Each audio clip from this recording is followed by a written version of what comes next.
Good morning, 7th grade. You'll need a pencil and paper or your favorite drawing supply. We'll ask the Diet puzzle warm-up and then the Google slide for the project.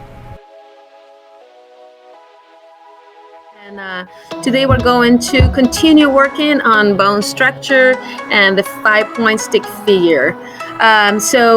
One thing you are going to notice on the background in here is that I have the basic skeleton. We started working on this last week. We're just going to continue today. And I would like for you to go through the slides in this presentation. And as you move through the slides, look at the skeleton.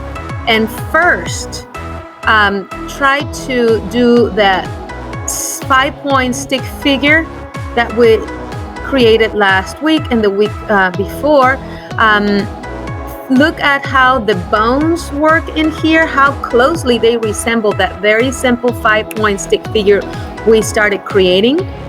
And then try to continue working those proportions. All right, so you are going to try to find the 5 points, look at how the curvature of the spine goes, where do these bones move, and as you move through these images, slowly start adding more detail so it resembles more a skeleton and not so much the 5-point little stick figure. Don't worry about creating detail on the skull. We are not concerning ourselves with that. What I do recommend is that you look at how the shape of the skull and the mandible, the front, are a little bit different. It's not just a simple oval. It's more like a side oval with these kind of like a square shape in front. Then look at the shape of the ribs. How many bones can you see on the hand? It's just some basic exercises as you move. In here, I would challenge you to work on foreshortening because this knee and that leg right in there are really shortened out. So take a look at how much larger. That's what foreshortening is. Like you're making something shorter than what normally would be. This is perfectly, proportionate. And then we have a knee that comes really large and a very short bone leg in there. And keep on working the poses in here in your sketchbook using a pencil, using a pen. If you're a digital learner, go ahead and do this in the digital format as long as you can turn it in. In this last one is kind of funny, leading up to Halloween. You don't have to work on these too, but I would like for you to look at how this resembles a natural pose.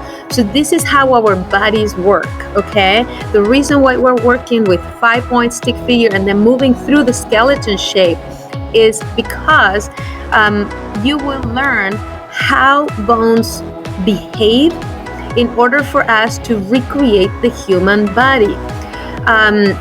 And yes, eventually we break all those rules. We just make those bones move a little bit different. But before we get to do these, you need to learn specifically how do these bones behave.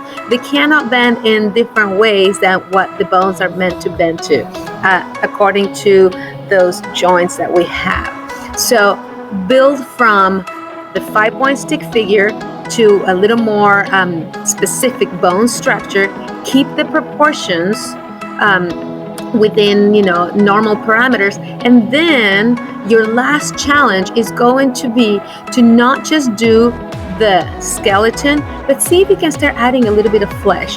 Take a look at how the muscles are going to add in this pose.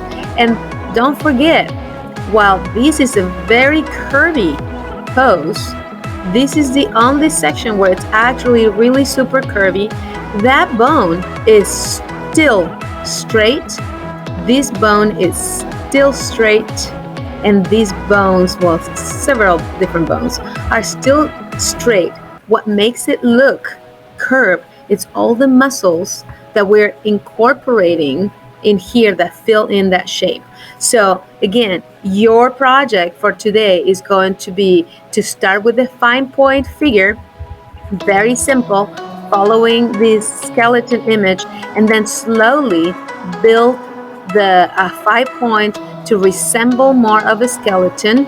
And as you move through the skeleton poses, keeping proportions in your mind and design, then you're going to start adding muscle, making it look a little more realistic. Let's see, where does it bulge, where does it taper in, what parts of your calf are a little bit larger, and where does it get thinner.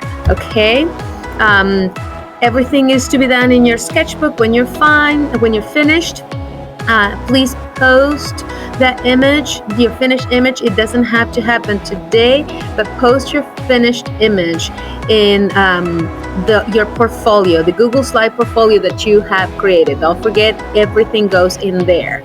Okay, good luck, and if you have any questions, please don't hesitate to email me or call me. All right, thank you. To review what we did today, you have the Edpuzzle warm-up that goes in your sketchbook with pencil or whichever drawing supply you like to use. The Google Slide we walk through with the skeleton and muscle drawing.